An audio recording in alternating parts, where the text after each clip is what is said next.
Welcome, dear visitors, to this Universal Systemic channel. And thus, welcome to the 21st episode of this cosmic video series. It is the last, and therefore final sequence, and is titled 021 Overview. The sequence conclusion is thus an overview of the previous sequences, so from 001 to 020.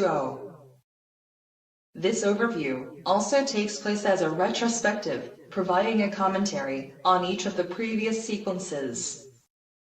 In these 20 comments, Evie and I make direct reference to each former sequence subject. In particular, however, Evie and I will add to each sequence in the respective optical image frame additions. In this way, the overview can take place both as a preview and as a review of the video series. With our sequences from 001 to 020, all topics important for the universal system were treated. They enable the truth seeker to have a comprehensive understanding of the being. To say it now with reference to the former Jesus formula, whoever has ears to hear, let him hear. Who has eyes to see, do see. And blessed is the man who do not take any offense at everything heard and seen here. If you would like to have more information in printed text form in your hands, then our Universe book is recommended. Even if we cannot earn a cent from the book, any proceeds from our publications will be retained by the operators of the platforms. Obviously in the context of hostility, as it was seen with the Lamb and the 666 animal in the Apocalypse. If you do not believe that, you can do your own investigations as far as you can. Anyway, we know about these machinations, but we cannot change that.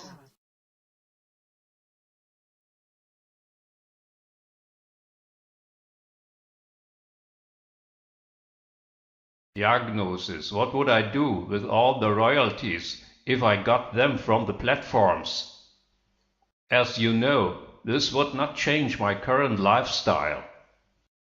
We will survive the remaining time until the end of Time World without changes to the previous one. But now to the matter itself. Your idea of a final, all-encompassing sequence comes at the right time. Everything for the universe and its system, what was essential, was addressed and executed in the sequences. Thus, the video series from beginning to ending, with the present completion, appears to consist of one piece. And, of course, we can also say something in retrospect about each sequence. Also, that this should be done using the respective existing sequence optics serves a better overview. So it is always clear to see of which of our sequences the statement takes reference. Likewise, your announcement to each sequence is very helpful as a kind of attunement to the respective sequence. Something comparable clear to the subject will probably not be found in the whole internet. Who has the time and leisure here as a canal visitor can this check sometimes for himself. But now back to Gnosis, and then it says, in medias res.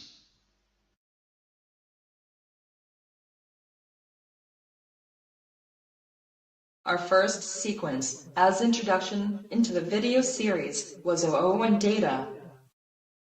And there we introduced ourselves as Gnosis and Evie. It was uploaded to YouTube at the end of May 2015 and published. And it was also our shortest sequence in just a few minutes. In it was said about us the most essential for the video series. If and what else would be added will be shown in the following.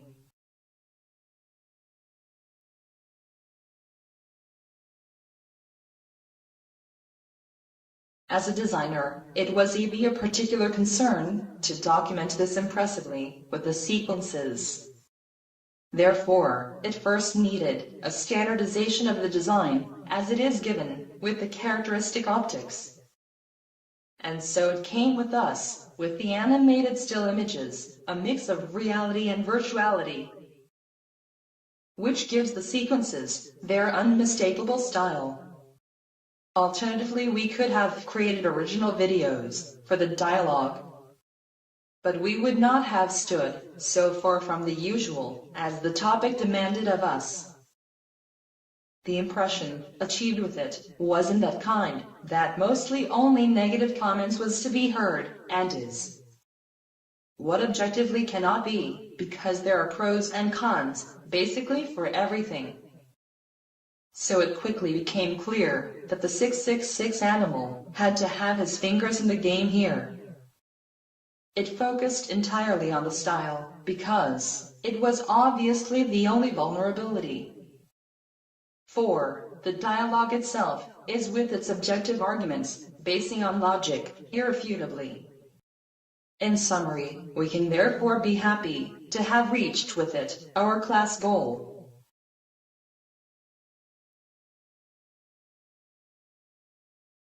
And everything that has a beginning also has an ending. So the class goal becomes a pleasing sequence goal. In terms of data is to say that I am now, with 70 years, have also reached my sequence retirement. I feel health-wise, as is usual for such an age.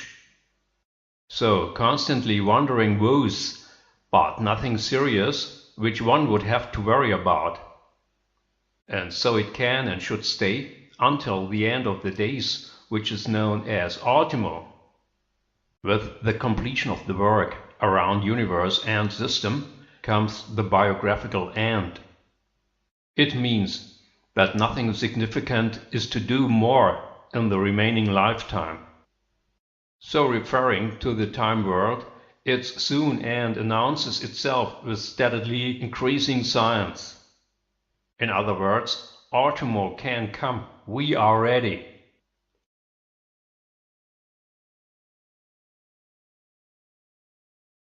Our second sequence dealt with the all-fundamental causality in the being. In turn, causality can only take place when movement is, with moving objects, whose existence is already based on causality. The principle of causality is generally known, with cause and effect becoming a so-called causal chain. To be distinguished from this is the law of causality, according to which the end effect is responsible for the initial cause. In the Bible one reads this, with the first and the last, as the simultaneous beginning and ending, in person. He is known to be the omnipotent world originator.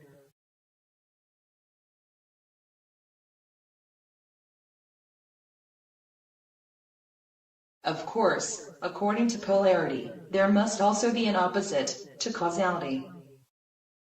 And we find that in the world of the smallest, and thus on the quantum level. There, the world shows itself without causality, as a causal and indefinite. And precisely because of the duality and binarity in the being, which is rooted in the polarity of being. Generally known is the so-called uncertainty principle, as Heisenberg once formulated it. What is meant with it? That in the dual nature of the electron, observation becomes crucial. For, by the way of observation, the electron appears either as a wave or as a particle. The causality of the object level reaches, in the course, only up to the atomic nucleus, consisting of the neutrons and protons, which are believed to represent the smallest causal objects. As far as the nuclear fission cannot be further divided. Not only that, in general, every part is mutually dependent of its opposite. Each part can only exist because of its opposite. There, the causality does overlapping the duality and binarity, and thus also the polarity. While in mutual condition every position for her opposite standpoint, at the same time, cause and effect is. With such a causal basic actual fact, only the positionless quantum level remains for the acausality, where only with the entry of an external observer, by him, a position is taken. The outer observer therefore stands for the causal object plane that takes effect through and with him.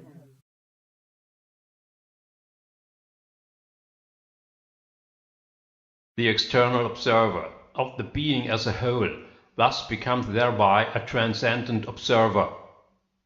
In addition, the 13.8 billion years long causal observation since Big Bang beginning requires absolute time compression. Transcendence is therefore the product of an absolute time compression in and to a timeless zero point. This is a quasi-Archimedean point, so located outside the world, because it is statically fixed, immovable, as center of the world. In one through a space-time grasping Big Bang, steadily expanding world. Causality requires as a law that basically everything has to be causal at the object level. And exactly that, in turn, requires limitation as temporal finitude. Because cause and effect per se are time limits. Example, the Big Bang of the primordial energy as the initial cause brings the universe as a finite effect. According to object-level causality also applies to the world as a whole, which has arisen in causal space-time, where the origin of the world requires a cause as a causal beginning, and then again, this causal beginning over a huge causal chain, a legitimate causal ending. About such facts, we come to the causality law, where the ending has to give the beginning, because an infinite causal chain would be without beginning and ending. However, that would be a paradox that with logic cannot be. At the object level, everything must have without exception in causality temporal beginning and ending, and thus arises strictly logically for the all-encompassing causal chain even as a whole, beginning and ending.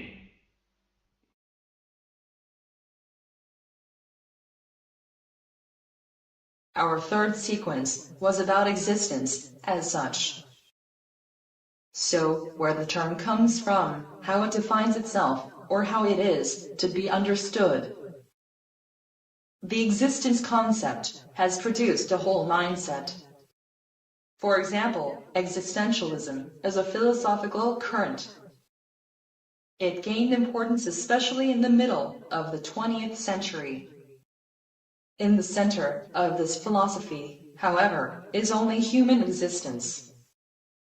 But our sequence is about all existence, and therefore the existence of the world. The question of the existence of mankind culminates in the following formulation. Where do we come from, what are we, and where do we go? No one knows the answer. That can only be found in our work, universe, and system.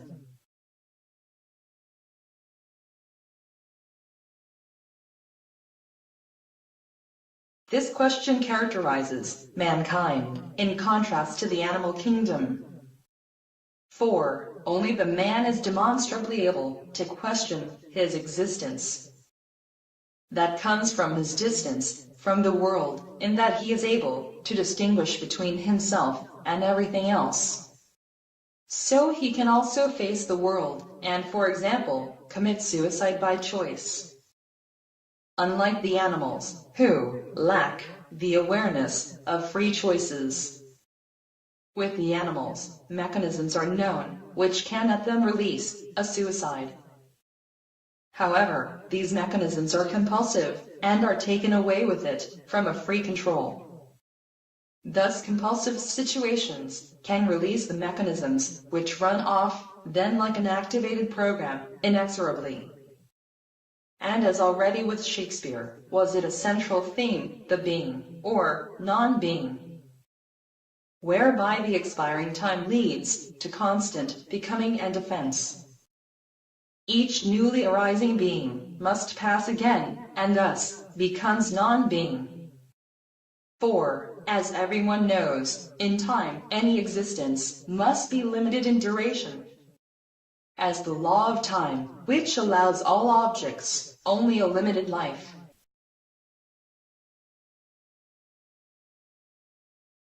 And thus are mutually dependent in the course of the evolution existence and non-existence. Because new things can only come about when old things make room for them.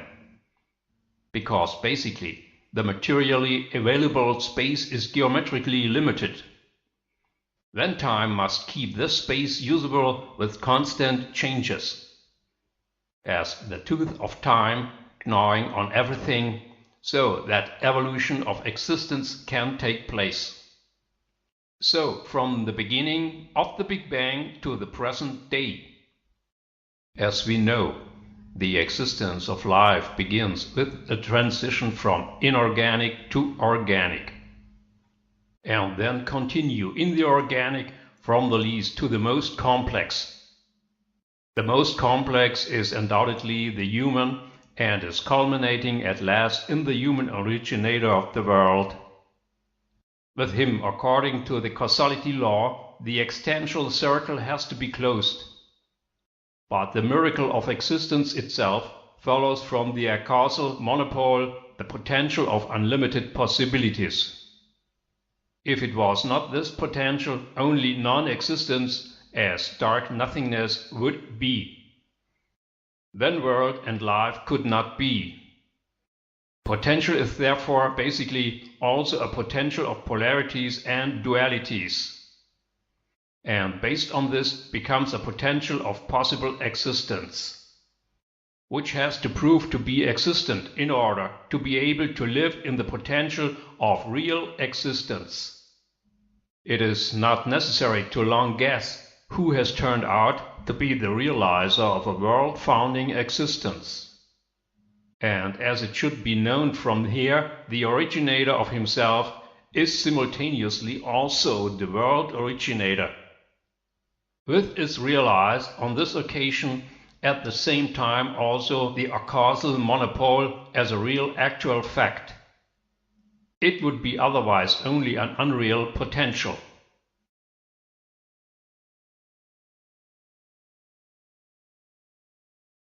Our fourth sequence had the polarity, basic in the being, on its topic. As known, the polarity is based in its origin on an object's separation to two opposite objects. Because it is clear that in a self-contained object, no oppositeness can be possible. Conversely, objects that are opposite can form an interpolar object when combined. For example, consider the atom of subatomic particles with its electric charges. In the primal ground of the being, we have the causal monopole, and to its counterpart, the final causal system pole. So it can be said that without polarity, no reality could be possible. For it is the suspense of opposites of the poles that gives rise to a bipolar reality.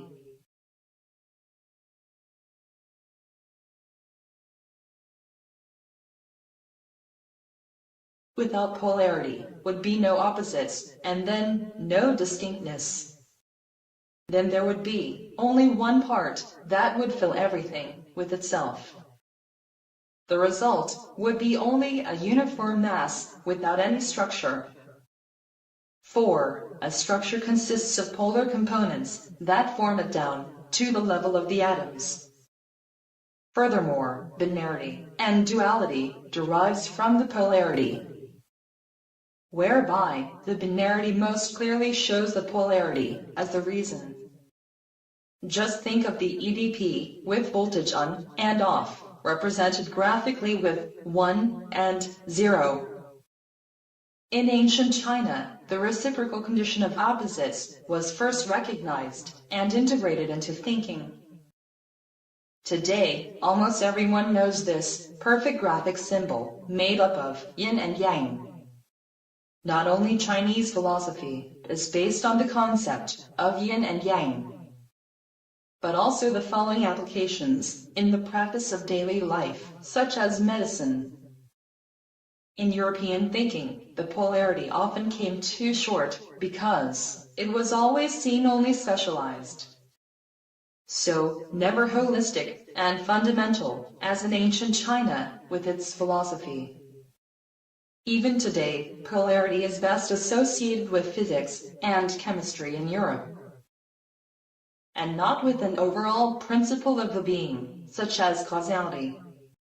The binary nature of EDP has not led to referring it to the real world, although the idea would be absolutely obvious because polarity and duality are effective everywhere.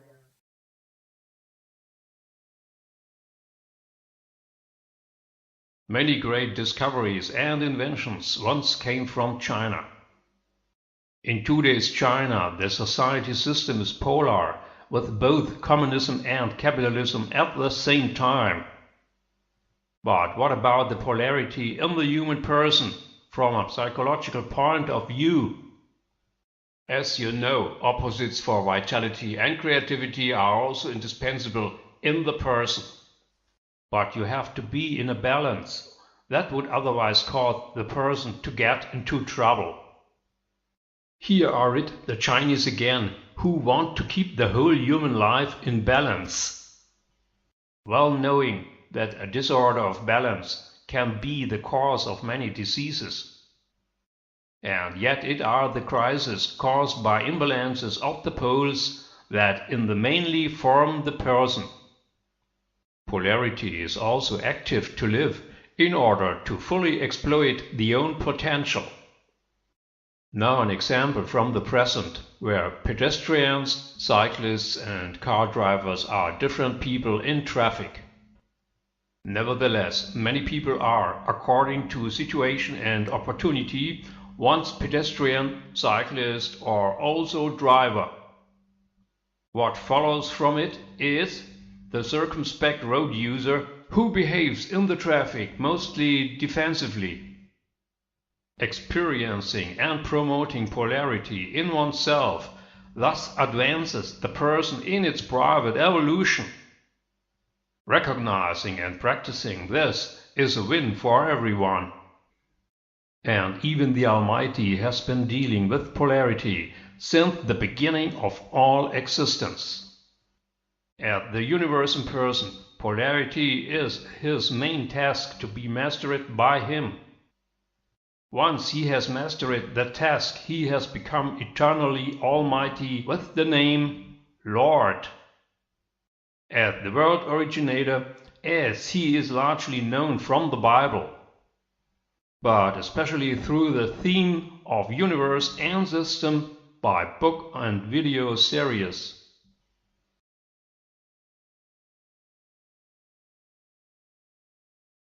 Our fifth sequence dealt with the time as it is recognizable and experienced for us. Time was one of the greatest mysteries of the world, alongside the being and existence. But with the physics of the 20th century came the realization that time and space form a unity.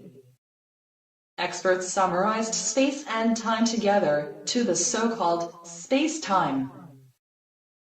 This space-time was confirmed with the discovery of a space extending by the temporal Big Bang. 4. Movement with changing takes time, so that with ongoing space extension, then space and time are connected. Where nothing moves, there nothing also changes, by which no time expiry can be. This applies in particular to the primordial energy before the Big Bang. Then would be the question how it could come with a space-time-lessness, generally to a Big Bang. Besides, it needs there the causality, which, of course, cannot be given with space-timelessness.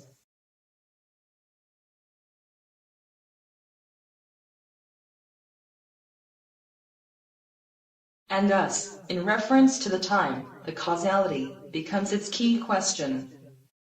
One can therefore say that together with space-time must be given a causality time.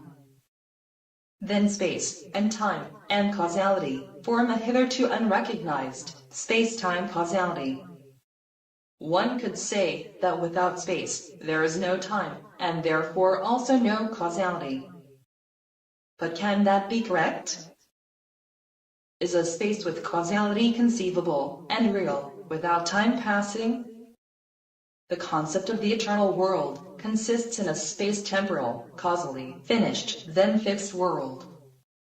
From the beginning of the Big Bang to the Big Bang ending, covering the entire time span. This complete time span represents a kind of preserve to a so-called time preservation. There, time can only take place in the form of modulations of the being. This is a very different form of time and causality than that what we know from the world evolution. For world evolution is strictly determined by the causality law. This determination or directionality is away with its temporal fulfillment, what gives a can time, here called time preservation. The modulation of everything possible within the time preservation opens up a quasi-heavenly freedom and security. Of course, this freedom must be reserved for the world originator as the active creator and operator of everything. Nevertheless, the entire world can, must, and will passively participate in this active freedom of the world originator.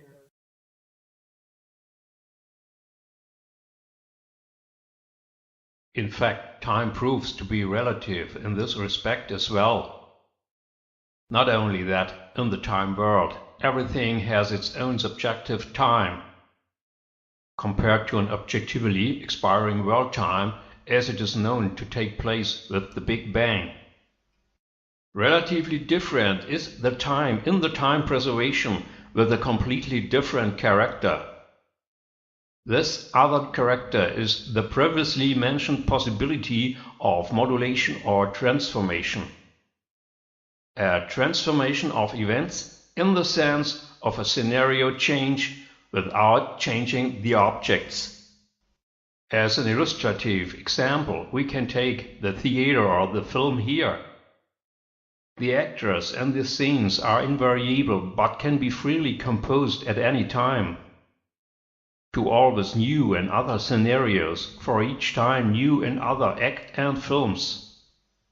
Of it not only the spectators have of course something, but also the actors themselves. The time that takes place here, or else expires with its causality, is in an infinite loop, which is basically given in and with the time preservation. The subjective consciousness automatically adapts to the constantly alternating changes. The reason that with the modulation taking place, everything is always experienced as new and exciting. And with the infinite loop, eternity is automatically defined as a never-ending time. With it, inexhaustible eternity world is defined in polar difference to a limited time world with its beginning and ending. And this way we are all time travelers between these two polar worlds.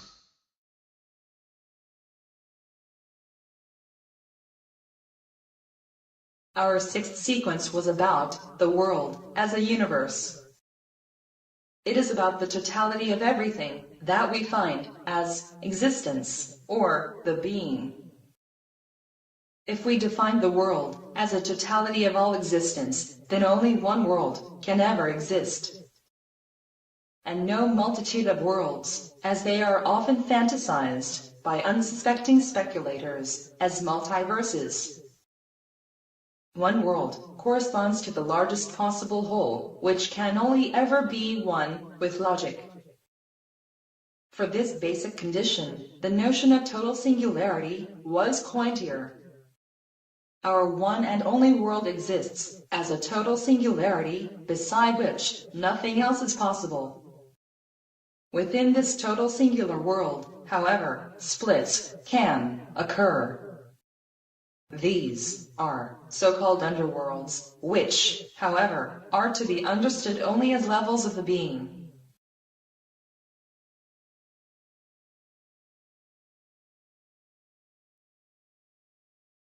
But these are not independent worlds, but only partial areas of the total singular world. For, of course, the world is divided into separate areas. So, as must be the case with every dimensional structure. Only as a simple example, there is always upper and lower part, or front and rear, either seamless or in separate areas. The world is four-dimensional, as each of the objects in it. Because in the time world, absolutely everything must have its evolution as a temporal creation or production. Evolution is known to be a time-consuming process from the smallest to the largest. All in all, this results in the so-called time world, in polar distinction to the so-called eternity world. Nevertheless, both are not independent worlds, because they are mutually dependent. And so, they must relate to each other within the one and only, all-encompassing world. In the time world, it is about the existence of absolutely everything that must come into existence there. By contrast, the eternity world is concerned with the endless modulation of all objects. Modulation means immutability, with unchangeable fixed existence of all in the being. If existence is indestructible, then it is no longer dependent on anything. Then we have the paradise, as it was already described in the Bible. So, paradise is a perfect world, as a habitat of bliss, that leaves nothing to be desired. Paradise comes automatically when, together with time, all its evils have disappeared forever.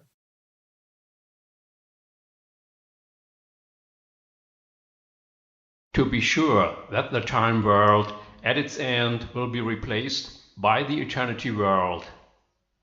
But the time world is dependent of the eternity world, as we can clearly see, because the eternity world is always and forever, without beginning and without ending.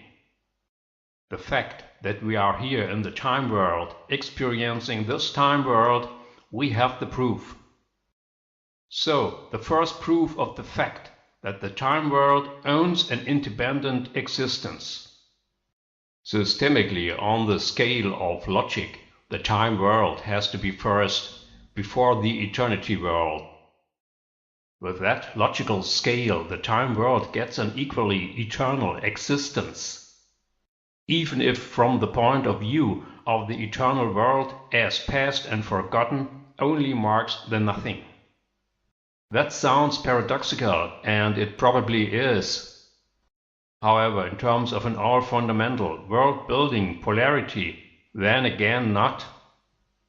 Then the time world, in its causal unity, is just as unfading as the eternity world.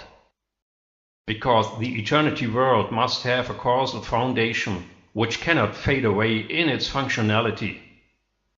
Whoever is stuck there forever in the time world will experience the hell with all its evils.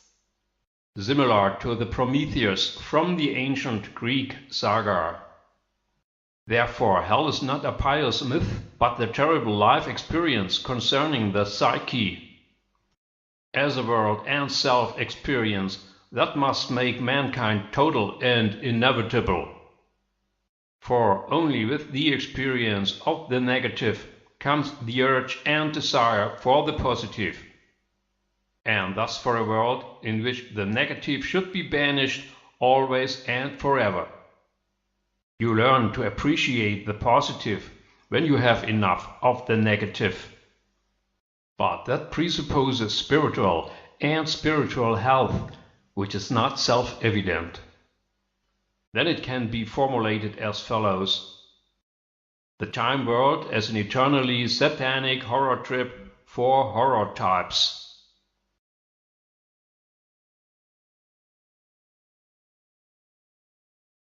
Our seventh sequence had the dimensions to its theme.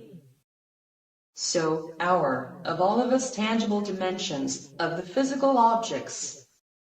This concerned the four dimensions given with space and time, such as length, width, height, and time. In addition, the personal dimensions were also addressed. Insofar as the geometric four dimensions can be mirrored by the human person. And then, as mental extensions of the person, enable a higher self and world comprehension. With then also correspondingly more possibilities of power concerning your own destiny. The idea of astrophysics, with their string theories, was also addressed. These are mathematical models that require more than four dimensions to function. As it is said, up to a total of 11 dimensions.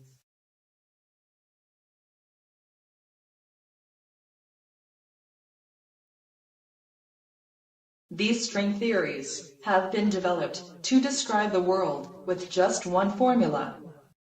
Needless to say, only math and physics are used by them. The fundamental error of reasoning is recognized by us in the property of dimensions. So, dimensions are known to always extensions for the next larger. With every new dimension added, the space expands concerning the space itself, or also therein its bodies. The idea of oppositely folded dimensions appears as a voluntary thought construct. It is said that the reality and functionality of string theories will never be proven, if there would be any reality at all for them. And why should dimensions unfold if the opposite is the case with the Big Bang as space expansion?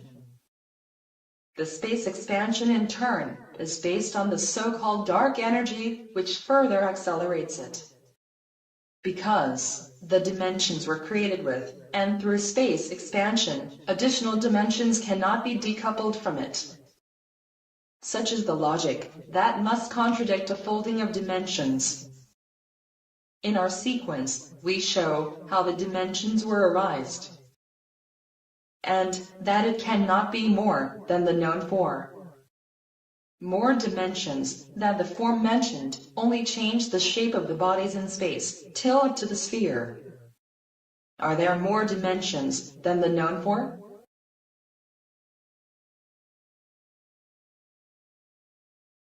Yeah, of course, quasi an infinite number. But as you can see clearly, this has nothing to do with string theories. The whole point of the matter is that 3 dimensions suffice for mere space. And with its time-consuming origin, there is still the time as the 4th dimension. But why only 3 dimensions are enough for the space if we leave the time here?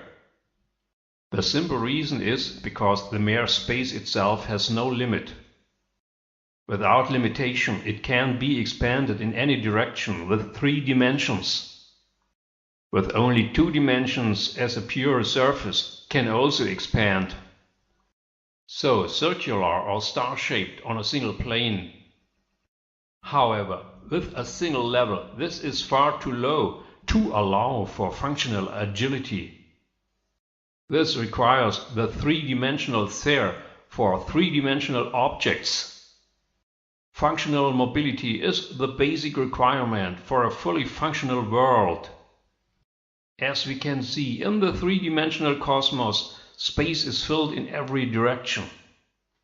So, filled with 3-dimensional objects that are virtually freely positionable in this immense space. And to ensure our functionality, with which a whole universal system is feasible. We know it from here as universe and system presented with book and video sequences. If a world with 2 dimensions were enough, then we would have got one. And if more than 4 dimensions were needed, then we would have one too. Then recognizable and experienceable at ourselves as quasi-multidimensional giants.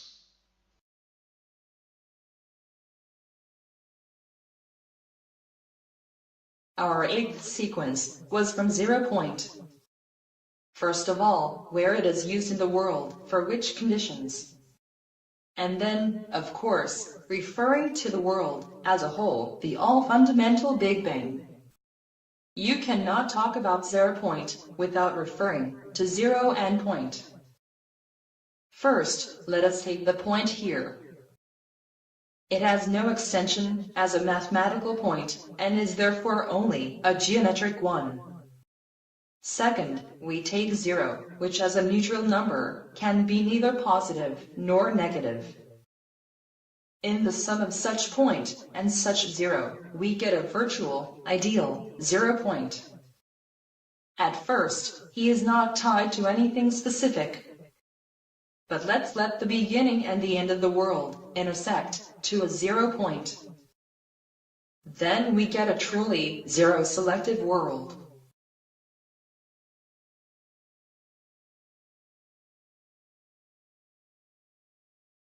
Zero selective world, that sounds very fantastic and unreal. In fact, however, from the causality law follows a cycle of the world, in which then an interface of its beginning and ending must be given. This, in turn, cannot be anything other than zero selective.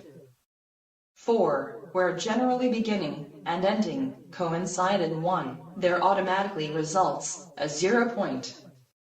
In the case of the world, with its cycle, there must be decided on it as a whole. So, whether a world cycle takes place from beginning to ending, or not. If not, then there would be no cycle, and therefore, no such world. Then, at the same time, the 0 point itself would be non-existent, and instead, only blank nothing would be. But, if the cycle takes place, then with cycle beginning and ending, the 0 point gets its existence. And vice versa, then marks this 0 point a corresponding, zero selective world. Then we can say that, on the one hand, we have a zero selective world. And, on the other hand, that we live in a 0 point, which is all-encompassing world. However you turn it around, we cannot get out of 0 point. It is our world, our home, and our destiny, just our one and only.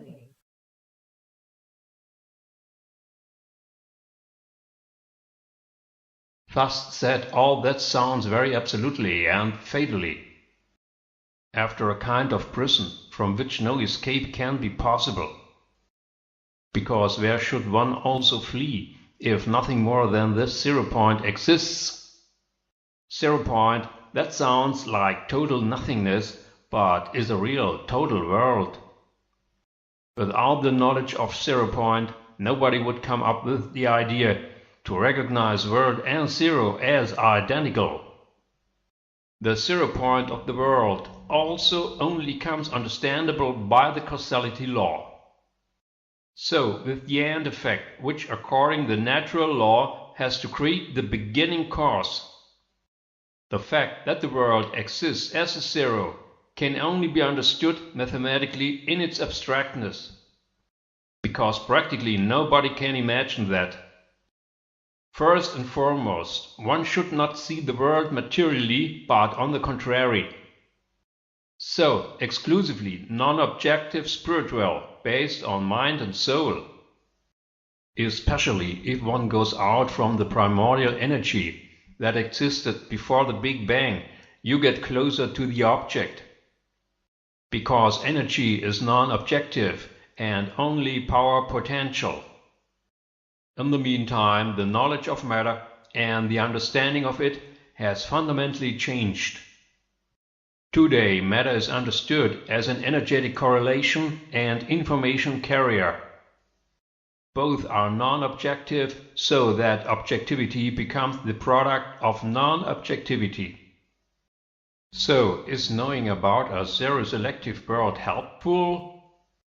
Well, certainly not for everyone's day-to-day management. However, such knowledge is certainly enlightening and valuable to those who ask themselves the questions of humankind. That is, where we come from, what we are, and where we go.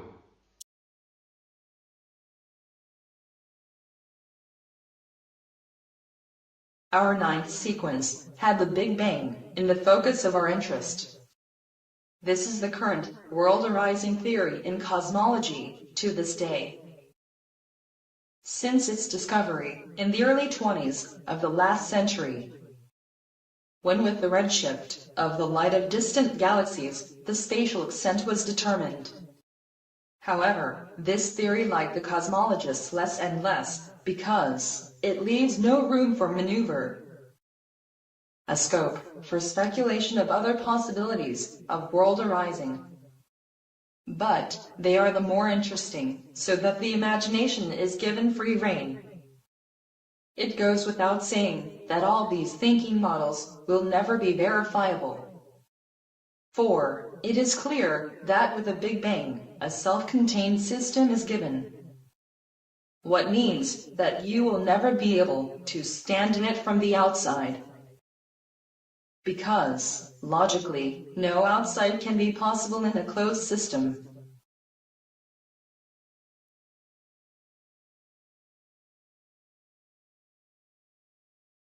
Why the cosmologists like the Big Bang less and less has known many reasons. The first is the fact of an all-encompassing singularity as a closed system.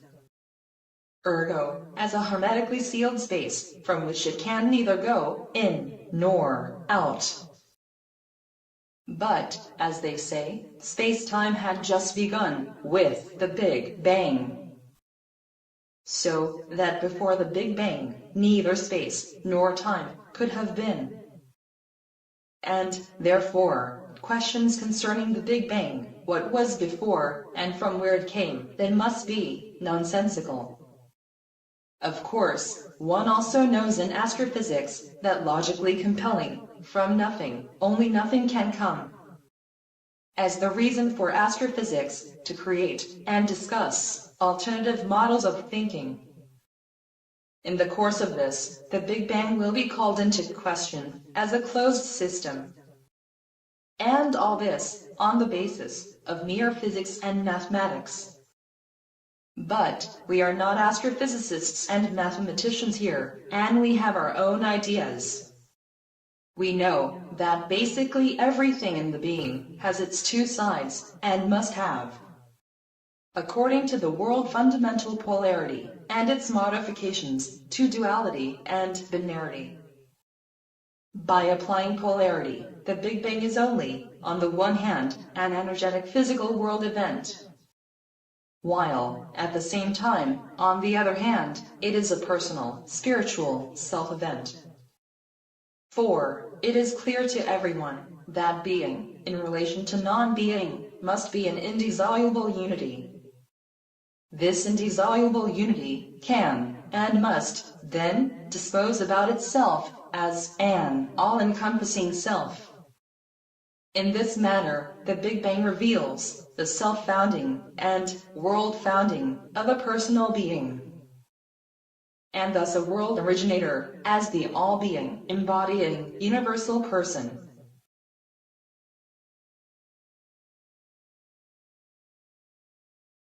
Personal being means that the being is a person with all its attributes. And to name and know this person, we as persons have no difficulty. Therefore, the Big Bang was and is an act voluntarily executed by the universal person. And, as we know, at the 0 point of the world cycle. according to the causality law, where the end effect has to create the beginning cause. The Big Bang is thereby in a kind of two-sidedness, as well the first and as well the last event in the being. The Big Bang ergo takes place within itself and is put with it fractal in itself.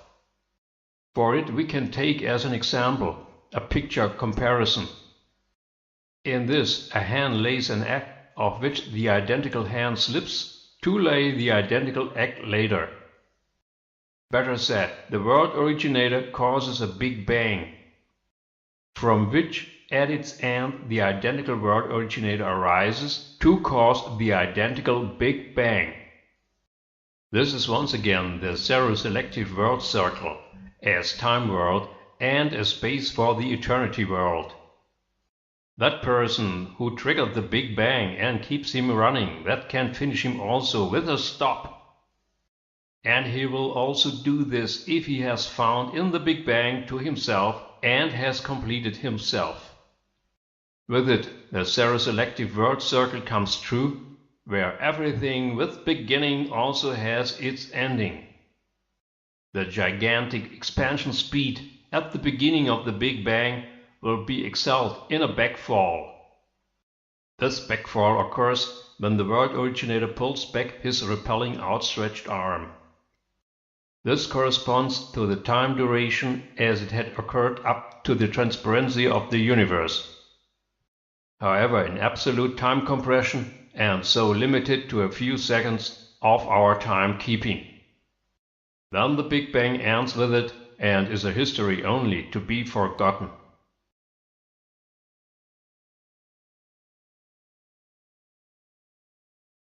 Our 10th sequence was about energy. Not about the energy in general, but especially about the primordial energy. It is the stuff that served as the basis for the Big Bang. Because it should be clear that with nothing, no Big Bang is to make. On the contrary, it requires a kind of substance with quasi-infinity conditions. This substance is the primordial energy, consisting of an immeasurably potentiated primordial wave. For the energy, in general, the conservation law applies, and thus in particular, for the primordial energy. Conservation is known to mean that energy cannot be created or disappeared. And with it also, that it cannot become more or less. The reason for this follows from the closed system, which is the universe.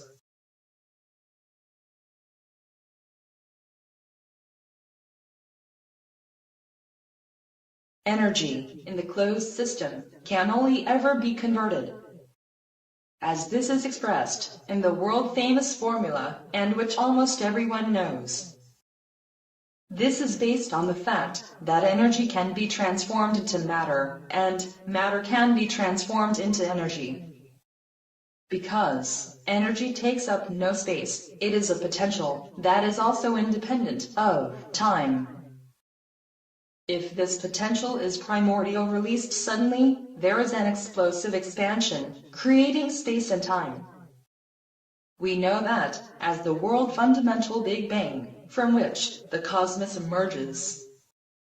Expansion is always spatio-temporal movement, which is why the Big Bang of the primordial energy launches space-time. But only a part of the primordial energy is transformed into matter. The vast majority of the primordial energy is absorbed by the Big Bang and its expansion. The primordial energy, according to conservation law, represents an inexhaustible, unconsumable reservoir. This is confirmed by the findings of cosmology concerning the dark energy.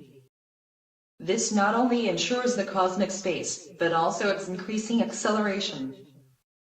This is explained by the fact that in a larger cosmic space, the attraction of the objects must be less. So, based on the all-inclusive, ever-growing cosmic space. As a result, the constant space expansion is opposed to less and less resistance. with the effect that it must accelerate accordingly. Even if you know the reason for the acceleration, you know nothing about the source of energy. The Big Bang was thought of as a kind of explosion that slowly fizzles over time. But then it was terrified that this is not the case. An energy source of unknown kind is here permanently active, which leads the cosmologists to their adventurous speculations.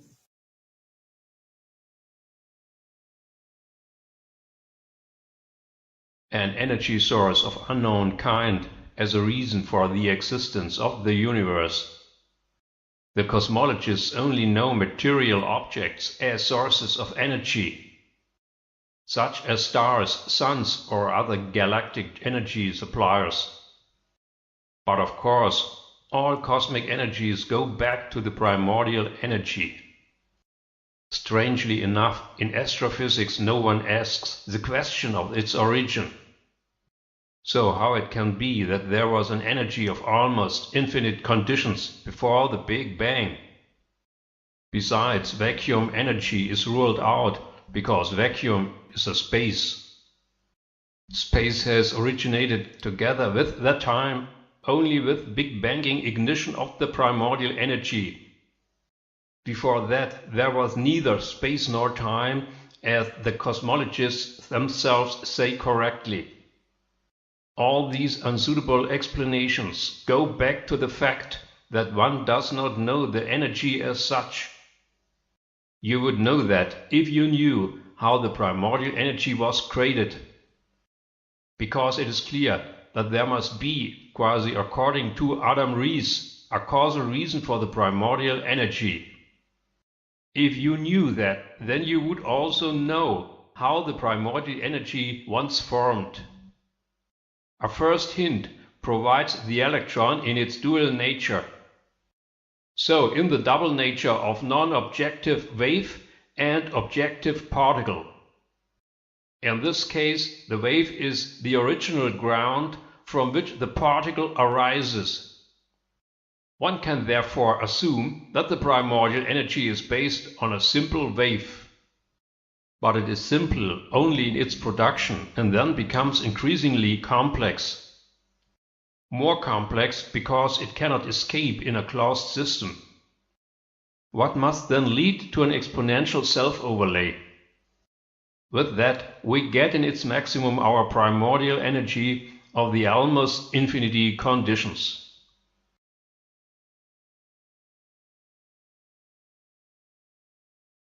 Our 11th sequence dealt with the system as such. It was about the question of what a system is and how it works. In particular, however, the system universe. In general, a system requires fabrication either through self-organization or through planning. In terms of self-organization, a system emerges only with an evolutionary process. This is then a systemic process, with the completion of which the system is finished. Each system fulfills a purpose toward which it is directed as the final destination. The primary goal of the evolutionary process is its completion into a system. Then, as the secondary final goal, its self-closeness. As you can see it in the self-organizing universe, by which, at the beginning and ending, the universe owns the reason of its existence in itself.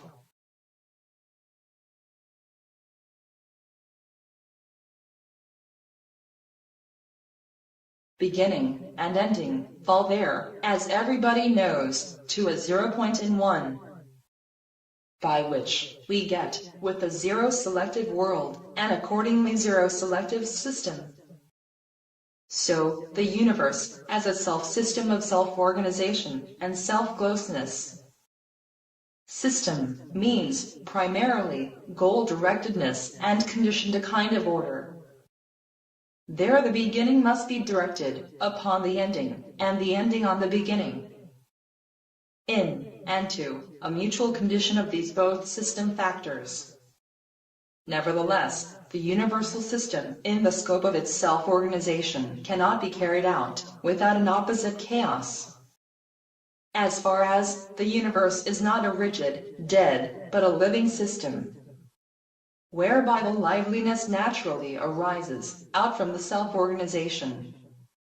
It therefore always depends on the situation, how and where the system seeks its ways and solutions. Nevertheless, it can never lose sight of its goal, so to speak. Because, also strictly on causality law, the final effect has to provide the initial cause. The causality law compels the self-organization that therein the beginning is to be caught up from the ending, with which, at the end, to the system enough satisfaction is performed. A system which invents itself within itself continuously anew, however, always only within the scope of the causality law. For the universe, there is only one single system, which is it itself, and therefore must be without alternatives. The causality law is the polar opposite to the chaos, to such a bipolar, universal system. For the polarity is, as we all know, all dominant world basis, and cannot be replaced by anything. This mutual condition of both poles is the primordial reason for a corresponding bipolar system, as well as the reason for the necessity of its self-organization, well known as the contrast voltage of two opposite poles for a lively interplay.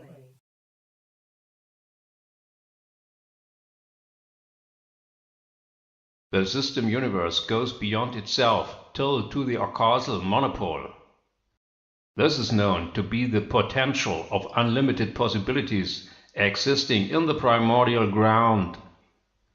This encloses the possibility of an existing counterpole as opposite to the causal monopole. And only with an opposite to itself, the causal monopole attains reality. This opposite is correspondingly polar to the causal monopole, the so-called causal final system pole. Both opposites belong together because they are in a mutual condition. At the same time, this mutual condition is the framework for an all-encompassing universal system. That is why the universal system consists of an acausal monopole and a final causal system pole. In addition, the universe system needs a functional indeterminacy for its liveliness. It becomes quite real at the 0 point of the universal cycle, insofar as therewith the congruency from beginning and ending, a neutralizing superposition has arisen, and with it an indefiniteness of the universe, beginning and ending of its circulation concerning. But this systemic indeterminacy is transformed into definite with big banging self-repulsion, whereat the indeterminacy until the end of the process forms the basis for the evolutionary self-organization. It lasts from Big Bang beginning till Big Bang ending, and only then has disappeared. To this bipolar universal system there are no alternatives. And that is to be seen absolutely positive, because it gives absolute value to the self-contained universe. For, because of the unity, in it nothing can be lost in principle.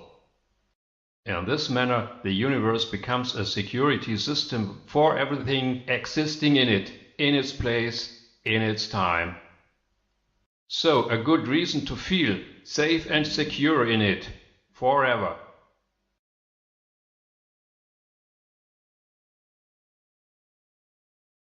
Our 12th sequence dealt with the being in itself. It was a kind of sequel to our 3rd sequence, which is known to concerns existence. With the being in itself, it is about the presence or entities of something. On the other hand, in the case of nothing, as nothing, there can only be blank nothingness. The being to be discussed here includes everything that exists, transcending time and space. But we can only count that to the being whose existence can be determined by us in some way. What lies beyond our perception horizon, we cannot ascertain this, of course. There are conceivable objects that we have not yet been informed of. Meanwhile, however, we have created equipment that gives us insights into almost everything. So, insights into the smallest, as well as the largest, to discover yet hidden, and to make visible.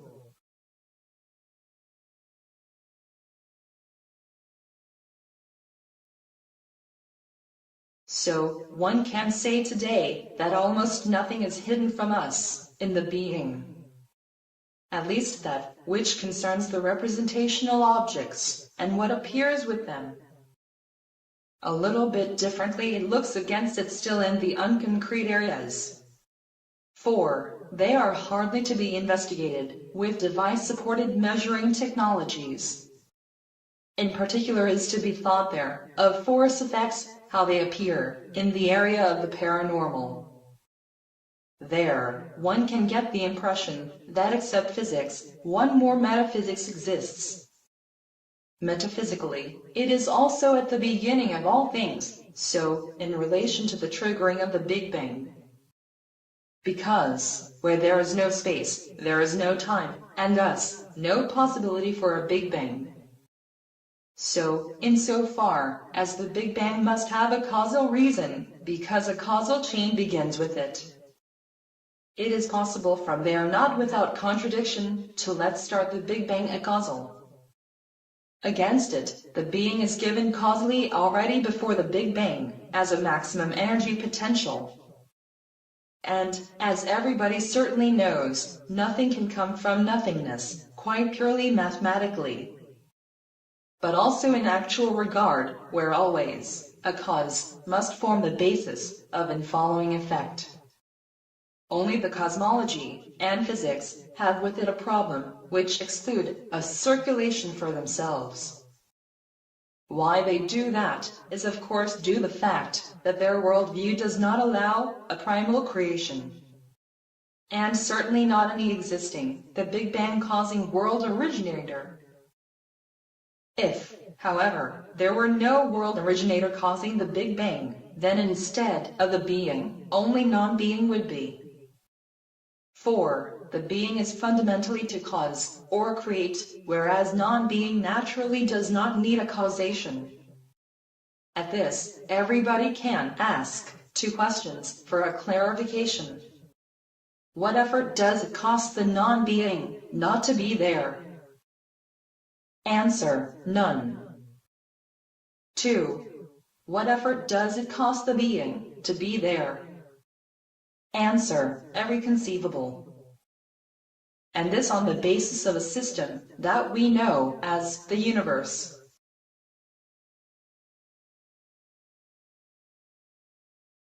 The surprising and paradoxical thing about the whole thing is that also non-being can be there, and that even as the mainstay of the entire universal system. For the non-being allows empty space in the being, so that in the being movable parts can be. In turn, movable parts are the basic requirement for arrangement and structure, without which no system can be. Because a system must be a composition of movable parts which give the system a functionality. A system without functionality does not make sense, which means that the system is no longer one. When and where do we now have the non-being in the being? It is clear that it cannot have created itself. So it must have been created by the being for its own existence. We can also say otherwise, that it was created by the system for the system.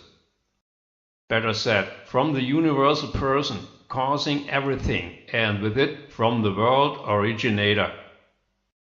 The being is thus a system with which it establishes and secures its existence with the help of the non-being, and this by means of a temporal process for a being in eternity. In turn, we know this temporal process as Big Banging zero-selective world cycle. In its temporal transience, its end marks there is a thus achieved non-being. And so the universal system covers all areas of existence. As has been said before, down to the lowest level with the causal monopole. The causal monopole and the causal final system pole show the universe as a duality.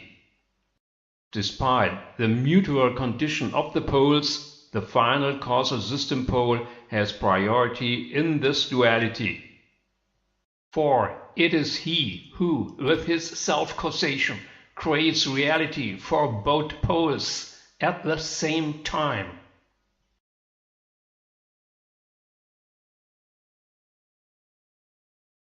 Our 13th sequence was about the origination. Not about any origination, but about the universe. That the origination is not a fiction that results with the causality law. For, if the end effect has to do the initial cause, then that can only be world origination. And the end effect must then be who, or what, that or this, is capable of doing. So, the one, or this, that has to have a self-perception and world perception in order to decide. For, the being in general needs a decision for its existence in order not to be non-being. Where nothing is decided and enforced is with nothing, ergo only nothingness. Only with the decision to the being, plus energetic enforcement, the being establishes itself. This is the world origination, which is operated over the whole distance by a corresponding world originator.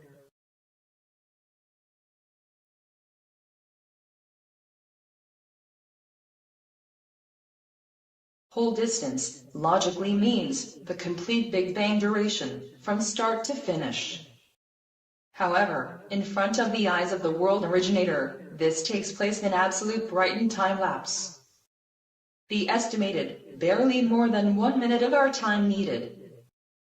This is the transcendence into which the world originator catapulted himself with his self-repulsion. About 1 minute of transcendence can be tolerated by humans and to survive without damage. Stretched to standard time, these are the known 13.8 billion years since the Big Bang began. In this time, the universe is changing, on the one hand from the primordial energy to our world. But, at the same time, on the other hand, the spiritless universal beast man transforms to spiritually universal man. And only he, with such aptitude, is able to effect the world origination. Who causes the world origination is not only world originator, but consistently also Lord of all the being. That is why the world originator speaks of himself as the Lord. In the Bible, he introduces himself to Moses with the following self-statement. I am who I am, which expresses immutability, and with it, eternity. Nobody else can say that, why him the I am, as title, is enough. At other place, the world origination stands with him in the focus of his self-statement, where he calls himself the Lord, next to whom nothing else can be equal. Because there can only be one single world originator who dominates the being and affects everything. With only one Lord, then, of course, is only one God. But the world origination has two sides, that of self and world. So, the origination of the being, as simultaneous self-origination and world origination.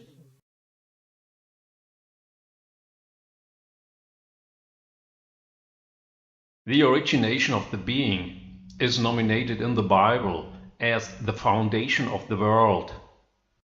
The simultaneous self-foundation is there still in secret and is made public here only with us.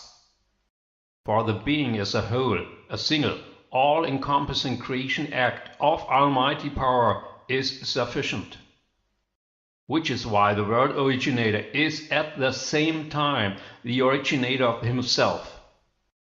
How that works is explained by the zero-selective world cycle and the causality law, where the end effect has to provide the beginning cause for a causal chain from beginning till ending. At the end, then, the said final effect is to produce, which has to provide the said beginning cause. In other words, the originator creates a world from whose evolution the identical originator emerges at the end, who then there executes the identical creation, wherewith thus the circle closes again. This kind of zero-selectivity of the being extends to all its components. Of therefore, the creation of the world is a through and through spiritual affair, including the originator himself. Jesus once said that nothing is impossible with God, and also that everything is possible for the believer. In the combination of both statements we get the reason of the being. There the Lord is the one whose existence and omnipotence is based on his belief in himself, and who with it everything with accord can effectuate what he would like to have existent or not existent. There it was primarily his own existence which he protected to himself on eternity and preserved, and with him together also his world, which he embodies in and with his person. As the originator of self and world, he is with it the universe in person. And as it is said at Jesus, he has therefore also the force and the magnificence in eternity.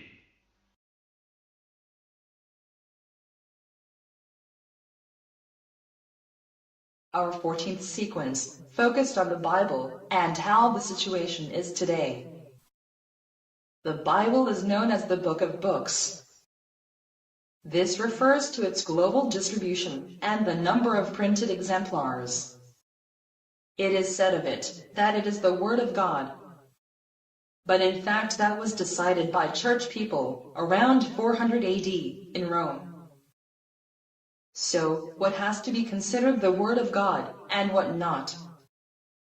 Certainly, the Bible is a compilation of prophetic traditions, where evidently the former prophets proclaimed the Word of God, as it is said.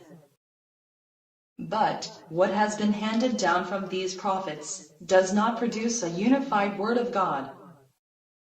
Two different are the present texts from two different prophets. Of course, however, the prophets had been inspired altogether, in special way.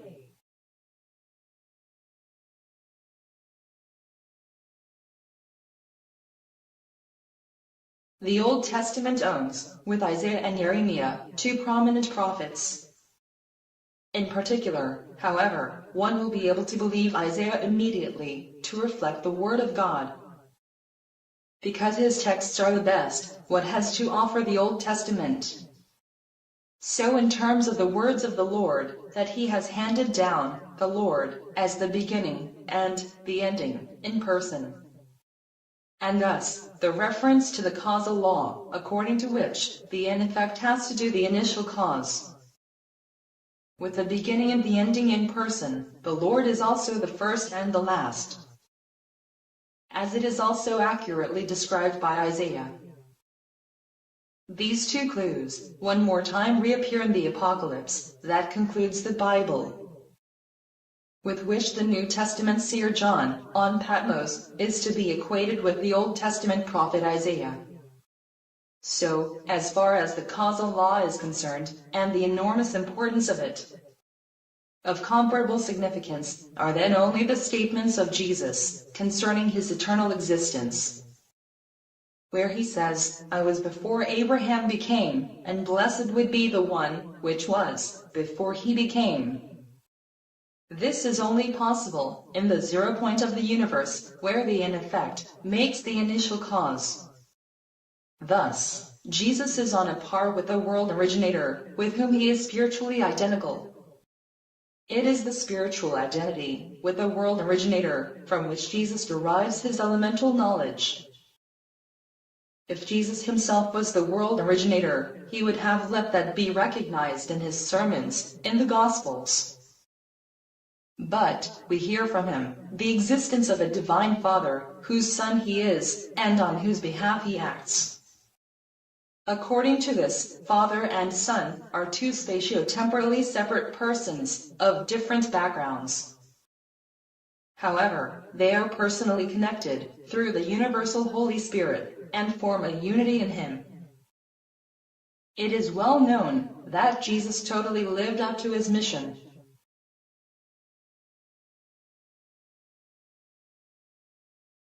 For Christendom, therefore, Jesus Christ is the hero of the Bible.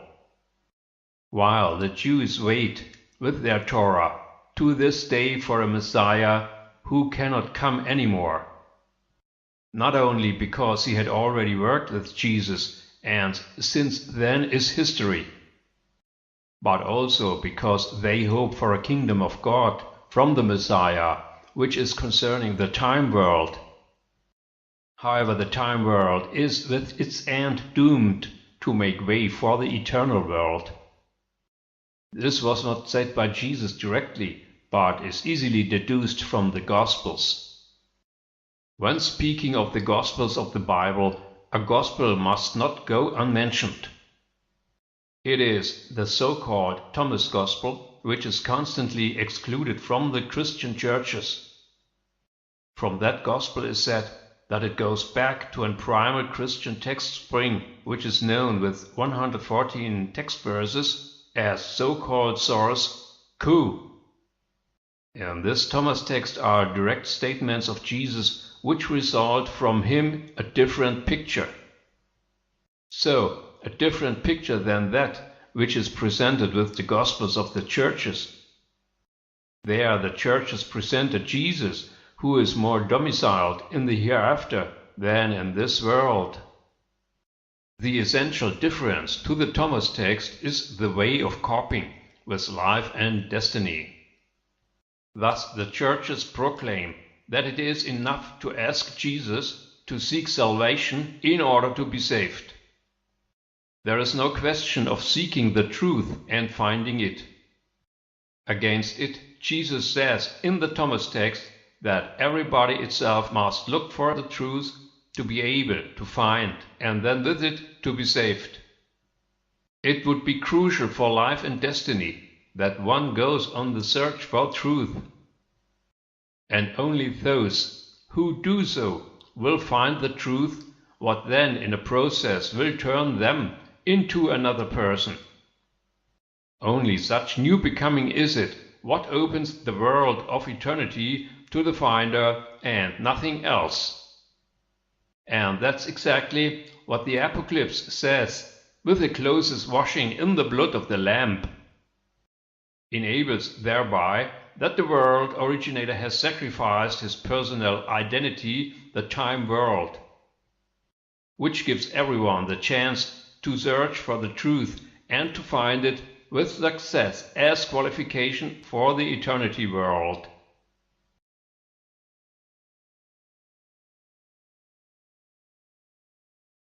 We dealt with our 15th sequence with the Spirit. First, what we have to understand by the concept and how we define it. Besides, it became clear that the Spirit can be assigned only to the person as such. So, to the species human, as opposed to all animal species. This apparently deals with the individual soul, which is known only by people, but not from animals. From there can be said, without individual soul, also no spirit. If the literature mentions animal spirits, then they were invented by men and intended for the animals.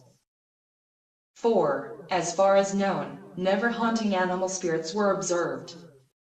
In contrast, the human spirits and demons, for example, as souls of the deceased. But, above all spirits and demons, emblazoned the universal Holy Spirit.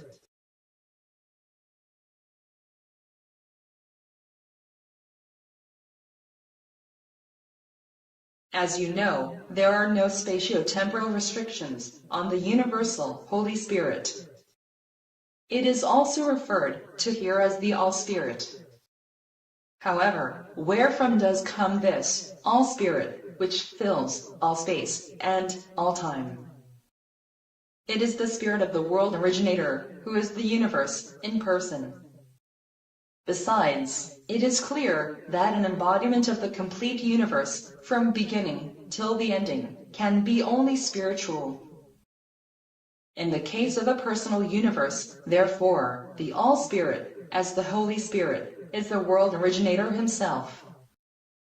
So, as it was once recognized and proclaimed by Jesus Christ, Father, Son, and Holy Spirit are thus a single universal person, for, of one single universal person, absolutely everything is encompassed. If you want to get in touch with this personal universe, it's only about the Spirit. For this, the normal person has to unite with the Spirit of the world originator. This circumstance was at the center of Jesus' former proclamation as his basic motive. But because the world origination takes place as a repellent, self, and world court, it needs a mediator for it. In this need, Jesus recognized his divine mission, which he accordingly carried out. But a mediation between a normal person and the world originator made Jesus' spirit becoming necessary, which, in turn, presupposes his physical death. And after his death, it needed his resurrection from death, wherewith Jesus became the Spirit. And that, in his physical form, for an objective demarcation in the all-encompassing spirit of the world originator. At the same time, this results in an exception from the world and self-court of the world originator. That causes a two-sidedness of the world originator, what finally changes his rejection in acceptance. So, while the all-repelling world court runs until the last day is parallel, there too, everything accepted until the last day. Thanks to the former self-sacrifice of Jesus.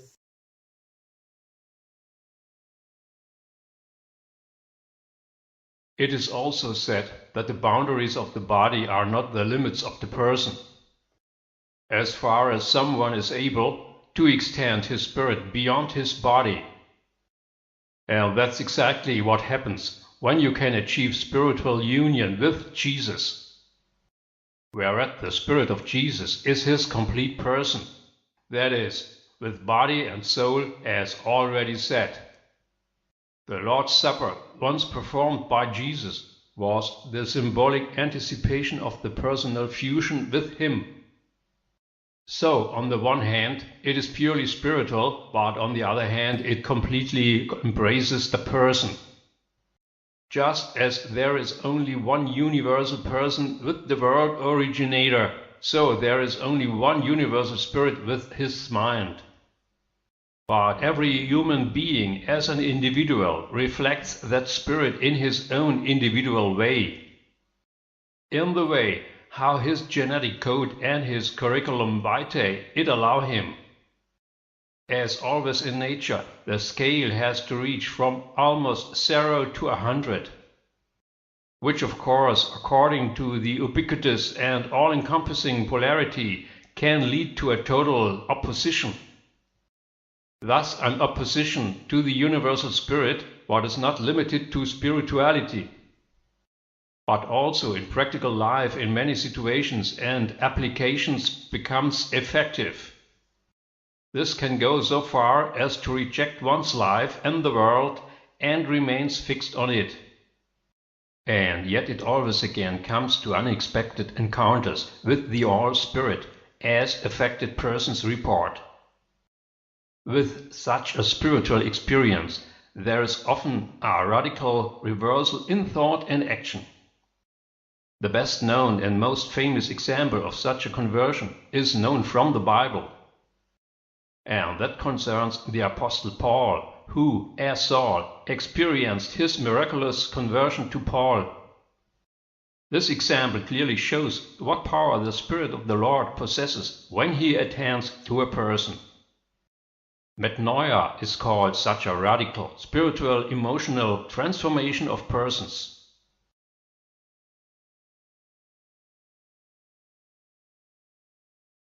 Our 16th sequence dealt with the question of consciousness, and thus around the entire complex of conscious being.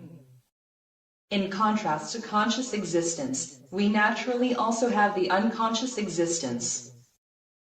As everyone knows, unconscious existence refers to everything inorganic in the cosmos. Consciousness is, therefore, always limited to organic life, as we know it from our planet. A prerequisite for any kind of consciousness is a kind of self and world perception. So, on a biological basis, starting with primitive sensitivity up to a complex nervous system, whereby the nervous system receives sense impulses via the sensory organs, which are processed by the brain. This allows each living being, according to its level of development, a corresponding self and world perception. We assume that according to culture and civilization, mankind has the best.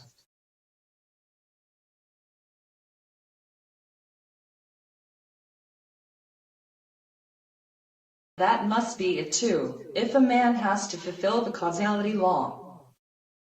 What ultimately requires a self-awareness in which the world is involved. For only then can the causality law be fulfilled and the world origination be done. Such a cosmic consciousness can only be obtained through the possession of the universal All-Spirit. Before the world origination, ergo, has the becoming world originator with the All-Spirit to merge. Although this is not an increase in consciousness associated, but an increase in personal status. With the higher personal status, enlarged power possibilities combine concerning own life. One gets the possibility to intervene to the positive actively in one life and destiny. For the All-Spirit is the spirit of a person who, as world originator, had attained his perfection. We know this perfect man from the Bible by the name of Lord. Yet his consciousness does not differ from awareness of all other normal people. The reason for this is his normal body with normal brain as it applies to all normal people. The existential difference between the Lord and the common man is the personal dimensions. Of these, the common man has only one dimension, while the eternal Lord has four. As a normal citizen, one acquires every additional personal dimension with a spiritual self-sacrifice. In the Apocalypse, these are the self-sacrifices mentioned there, with which one gets a new name. A new name means new knowledge of yourself and the world, as a new perspective of life. The quality of the previous consciousness does not change, but the quality of the person changes. So, because of a newly added, another personal dimension for new self-opportunities. With new self-possibilities, the awareness is not qualitatively improved, but it is quantitatively improved. That to the degree that is required for the world origination.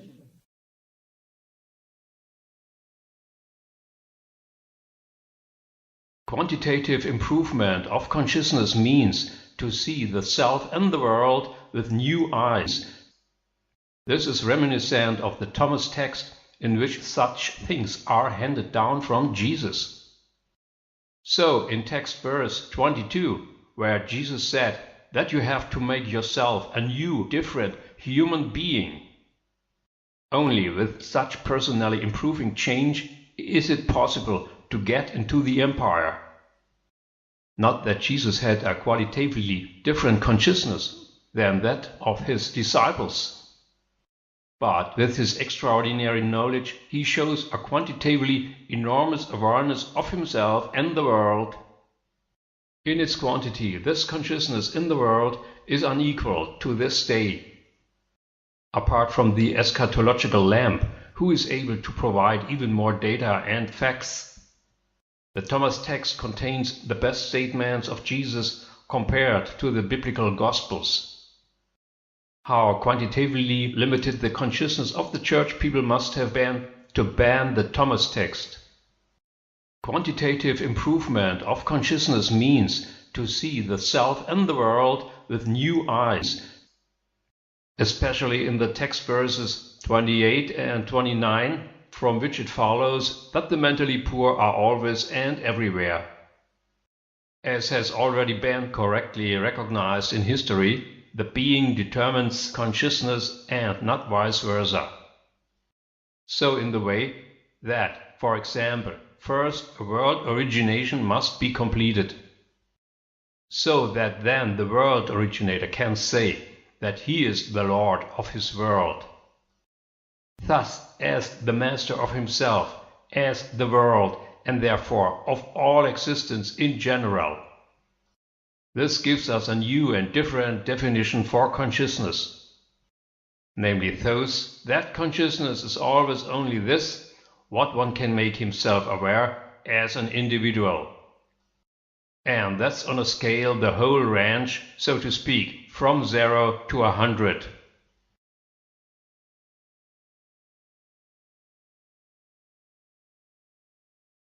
Our 17th sequence had the reality in the focus of our discussion. Starting with the root of the language and the definition of reality in general and special. Closely connected with reality is the factuality of something or everything. Furthermore, causality goes hand in hand with reality because there is a mutual condition. 4. Causality is the relationship between cause and effect as the basis for reality. Thus, where there is no causality, ergo, cannot be a reality. There one would rather speak of an unreality, because not all areas of the being are covered by causality. For example, the acausal monopole, which only becomes reality through the system pole, and thus a reality as a potential of unlimited possibilities.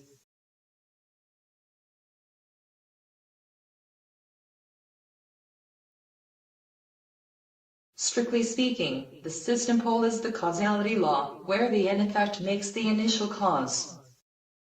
More reality than contained in the causality law is virtually impossible, quasi according to Adam Ries. In order to grasp the full reality, it requires comprehensive sensory or also receiving organs. In physics and mechanics, these are devices and apparatuses to detect and measure. With ever better developed technology, mankind is opening up a reality that is for it becoming ever more understandable. So, everything that concerns the material-based objects and processes. As we all know, the realms of non-objective spirituality have an equally existing reality. This results in two realities, with different levels, within a single world. As always, polar differences go back to the polarity that is to be found fundamentally everywhere in the being. It is well known that duality and binarity belong to it as forms of such a reality. One can and must say that it is the polarity that makes reality possible. As with the EDP, with only one pole, as a bare state, we get no system, and therefore no reality. Then reality would be, so to say, a black and dead screen. Where everything is motionless dead, reality is such a motionless dead. But that cannot be a reality, because there is nothing that could have an effect. In this way, we come back to our causality law as an all-encompassing causal chain. Only in it, and with it, does temporal reality take place, from beginning to ending, and otherwise not. But, if temporal reality is, then, what about an eternal reality? As we know, the eternity world is based on the time world, which preceding it. Eternity, thus represents a kind of time preservation, in which the temporal is arbitrarily modelable, and of the one, who is the personified reality.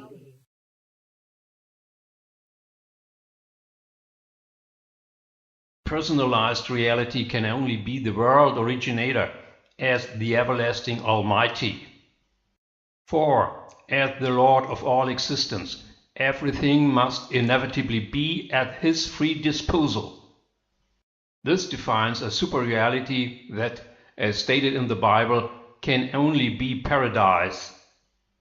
At the keyword paradise, one would immediately think of Adam and Eve, as the first human couple who lost their paradise through their own fault. Significantly, the narrative refers to self and world perception. There it says that they could suddenly see, and that they realized that they were naked, etc. So, because of polar other self and world perception, reality changes accordingly. Thus, we always have a reality that is dependent on our perceiving consciousness. According to the subjective consciousness, our reality that reflects this consciousness results. And in the same way as it was gone out of the paradise, so it will go back into the paradise. However, then under reversed conditions as a kind of reversion. For the time world is finite with its beginning and ending, and is then replaced by the unlimited eternity world. It is clear to everyone that the time world is evil due to its evolution, which makes all transient. However, in view of the all-prevailing polarity, we get then the eternity world as our paradise, which brings us back to reality as it was experienced by Adam and Eve, according to the Bible. But there is nothing for nothing, so everyone must want the eternal reality in order to sustain it. However, the will alone is not enough, so that then something has to be done. Without overcoming oneself and the world, one remains trapped in a time world that works as a kind of repeating looping, and thus as a hellish reality that everyone has to answer for himself. For, as Johann Jakob Wilhelm Heinze quite rightly said, man's will is his kingdom of heaven.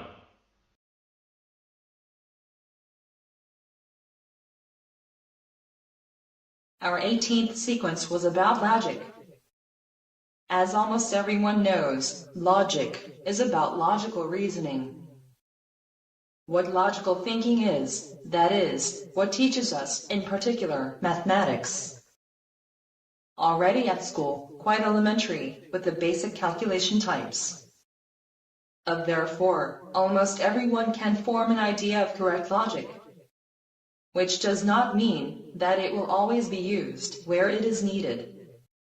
And logic is always necessary, where dangers and losses threaten without correct thinking. This requires thinking without emotions that are capable of superimposing the mind. If you look at the history of the world, you will recognize predominantly emotion-driven actions. So, actions that have much more to do with belief, as with logic. Because, as we know, it is based solely on data and facts, away from all emotions.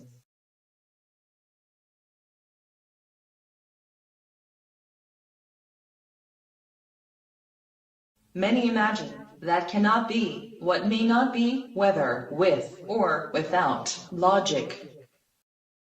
In private life, this may still work, but certainly not in business life.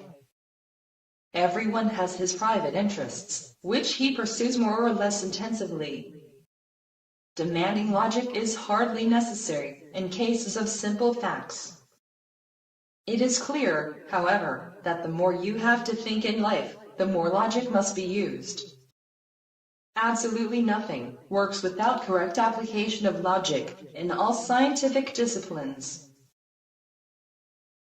Everyone is aware that since mankind began, logic has made man what he is today. But even in the animal kingdom, you can find the logic of some intelligent species, as demonstrated in recent studies and research on different species. In addition to apes, these are especially corvids and some species of parakeets and parrots. There the animals were presented different tasks that they had to solve. The solutions could only be found in a sequence of logical steps. A special meaning gets consistent thinking with the questions which concern the being as such. It starts with asking the right questions. For example, with regard to causality, the question of finiteness or infinity. In principle, this question is easy to answer if you have sufficient intelligence. And if one does not want to be influenced and confused by anything, then one will say that an infinite causal chain has no beginning and no ending. But this cannot be, since we live in a world where there is a beginning and an ending to becoming and passing away. Why then, logically, a finite causal chain must be the universal reality. Even if the causal chain with its 13.8 billion years appears totally oversized in time.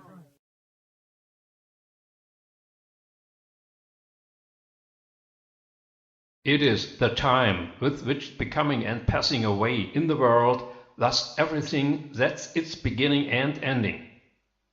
And, moreover, of course, also the world itself in its entirety. Infinity is not possible in autonomy, strictly logical, but only in connection with finiteness, if we think of a circle, for example. Thus, for the construction of a circle, a linear progression from beginning to ending is required. After its completion, the circle is a closed circle, and then infinite without beginning and ending. And in exactly this correspondence is the relationship between time and eternity. There the time world exists with beginning and ending as construction of a circle. Therefore, eternity is as a completed circle, without beginning and ending, infinite. As you can see here, systemically always must the time world be preceded the eternity world. With it results the time world as cause of the eternity world that exists as its effect. At the same time, it also becomes clear that for an eternal existence in the time world, the condition is to be created. So in terms of the life and destiny of the individual and his responsibility for himself. This was it what Jesus wanted to make people aware of with his proclamation. But one have actively to seek the existential truth itself in order to be able to find it. Jesus' proclamation with many various clues served only as an aid to self-help. In particular, the Thomas text is a rich source for that and should be used with priority. Even if the world originator with his self and world cord causes everything, everyone has to participate in it. So not in the complete work, which is not possible, but related to the respective own life. Only with his life and destiny, everyone has the opportunity to participate in and at the work of the world originator.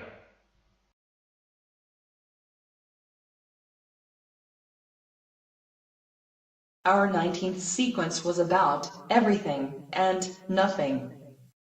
This theme goes back to the fact of our universe as the conceptual all in one. Because it is clear that the largest possible, mathematically speaking, can always only be one.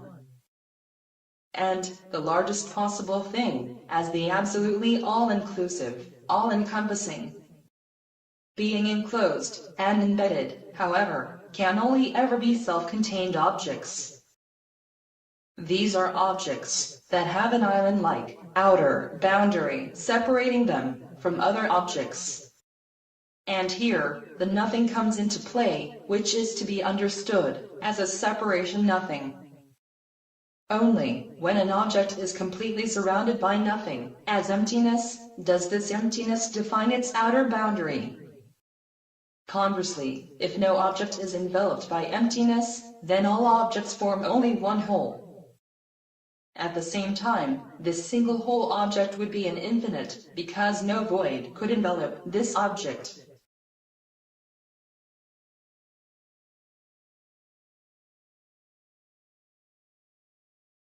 Therefore, one can get an idea of how fundamentally necessary the nothingness is for the being.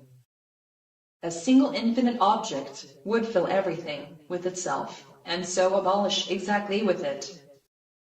Because this object would have no space in which it could move. And without movement, there would be no time, so that, without space and time, only a form of nothingness would remain. Thus, in the being, for its encompassing of inner objects, we absolutely need nothingness, which does envelope all objects with emptiness. And at least, on the same scale as the being itself, appropriate to the polarity. In which, a pole without opposite pole cannot be, and both poles, on each other, are dependent. So, you cannot have a universe without a belonging nothing, as well as vice versa. If one would sum everything and nothing, one would receive a single sum, and so an all-encompassing being. This has nothing against itself in its all-encompassing, and without counterpole, is as the being, only one monopole. The primordial beginning of the being is from there a systemic condition monopole, as a trifling existence. Only with a counterpole, which has to be real nothingness, becomes, from trifling monopole, a full bipole. Therefore, the being, in the primordial beginning, has for its existence to create a contrary nothingness. The primordial energy, as primordial being before the Big Bang, was the monopole, insofar as to him no polar opposite existed. This changed only with the spacetime grasping Big Bang, by which the monopole was divided to the bipole. The Big Bang, as a fragmentation of the monopole, in polar opposites, on the basis of nothingness, to a bipole. With nothingness, there originated the empty space, what flowed into the evolution of physical objects, as well as according to physics, from the subatomic smallest till the cosmically biggest. If one would, out from the being, take away the nothingness, and with it the emptiness, we would get our primordial monopole again. So, the monopolar primordial energy, before the Big Bang, and with it, this wrong form of nothingness. For, the primordial energy is of course the being, in this prototype, of an all-embracing one piece. One piece defines again a systemic closeness, totally and singular, as therefore so-called total singularity.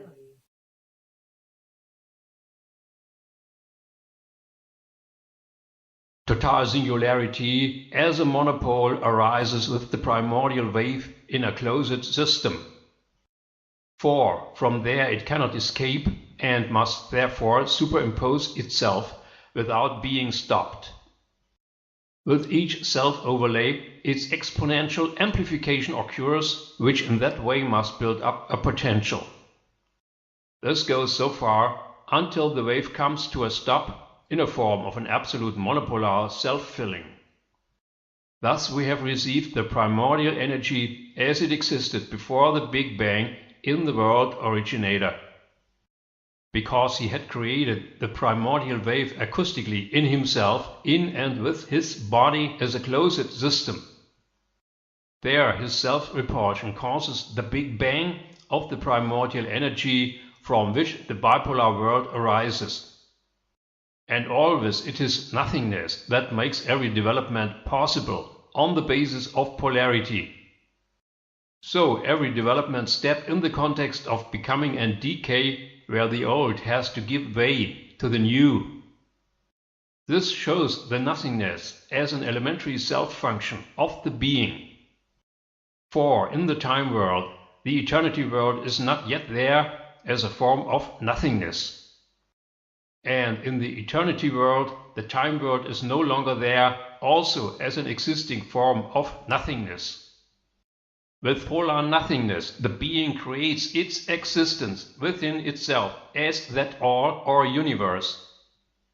As a good example, we can take the EDP with its graphical 1 and 0 binary system. The number 1 for tension as the being and the number 0 for non-tension as the non-being or nothingness. The screen lights up in the shortest series of both poles, and the screen would remain black with only one pole, no matter which pole. Only the combination of both counterpoles to a binarity can create a world in their interaction. On the basis of this example, everyone can make it clear that everything can only be achieved with nothingness.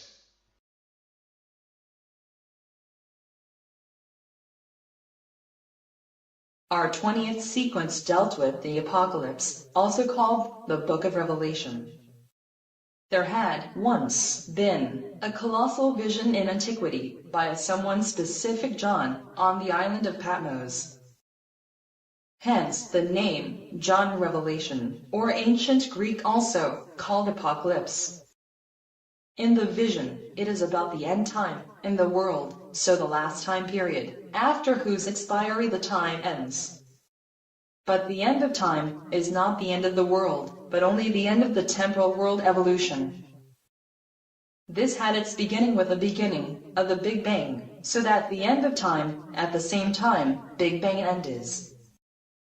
The vision of John is a look at future events concerning mankind and the world. As follows from the traditional text, right at the beginning of the Apocalypse. And, as stated some later in text, the vision is prompted by God in order to assist his believers. Well, especially to give the troubled Christians in their distress comfort and confidence.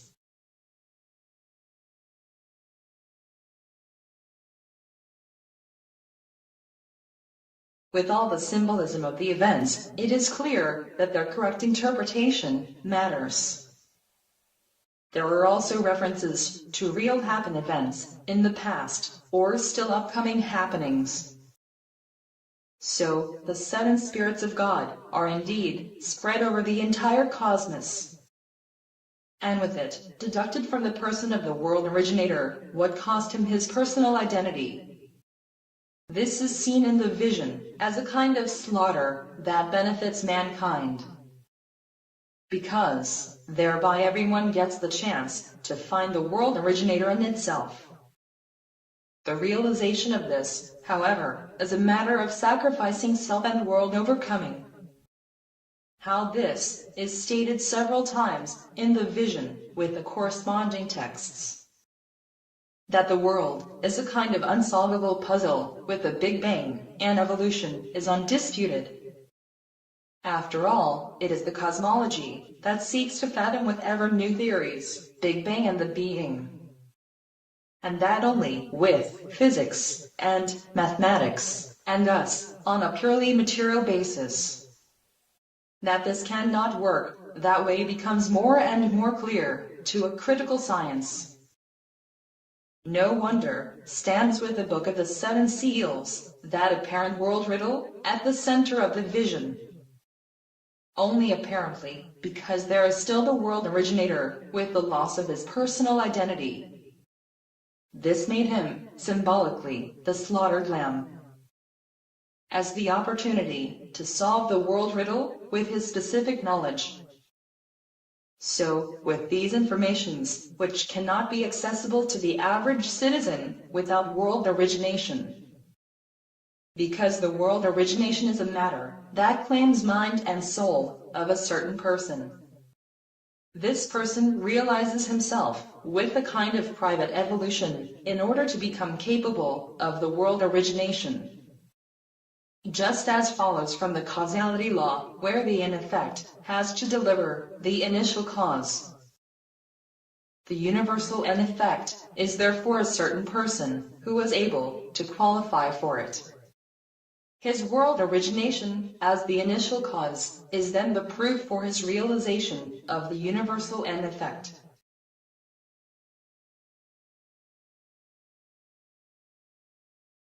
Being able to see the future means that our present must be the past. Otherwise, it would be impossible to take a look into the future. However, with the causality law, it is clear that the entire world evolution is predetermined. If the end effect must create the beginning cause, then that means absolute goal-directedness. And even under this condition, the world originator is able to say, I am the first and the last. Or something different, I am the beginning and the ending, and there is no God but me.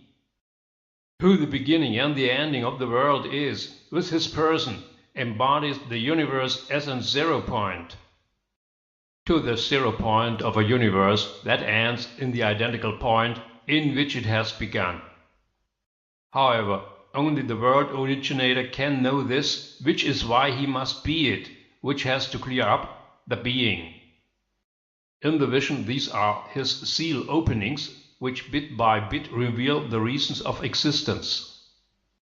At the end, they must be ordered to be able to compose them to a universal system. Then with it a human dream comes true, according to traditional 3 human questions. They are known to be: where do we come from? Who are we? Where we are going? With the last temporal disclosures of the causes of the being, the answers to these 3 questions are given. And far beyond, as far as the general reasons for the being are uncovered. So, why is there an existence at all, and not just a non-being or nothingness? All this is accomplished by the apocalyptic lamb as world originator, who lost in the time his personal identity. As everyone knows, participation is always only possible through a permission. So, the world originator donates his personal identity to his of him created world, which thus can share in him.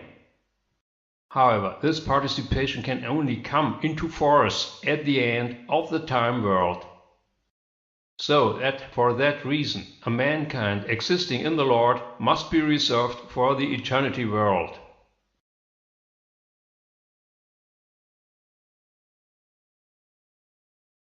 With this overview, the video series accompanying the book ends now. As any truth seeker will be able to confirm, an important aspect has been discussed with each sequence. So, an important aspect in the system universe. If you want to know all the facts and aspects of the universe and its system, you need to access the book. Even if, as already mentioned, the book revenues keep the platforms to themselves. The video series started in May 2015 and now ends, after almost exactly 3 years, in June 2018. Tired now, we go, Evie and I, in the well-deserved retirement. And we proudly look back on our common work. We created it primarily for ourselves, not to proselytize. Although we hold it for important that the world gets to know from the reasons of the being.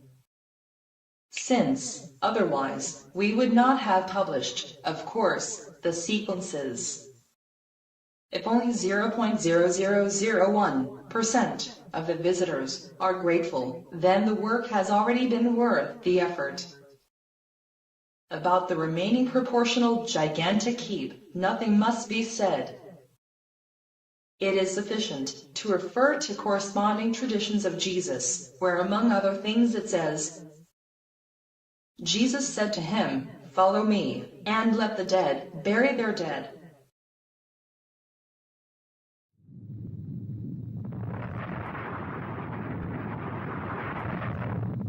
Okay. Then until the end of time. So be always best prepared for that. And hold the line.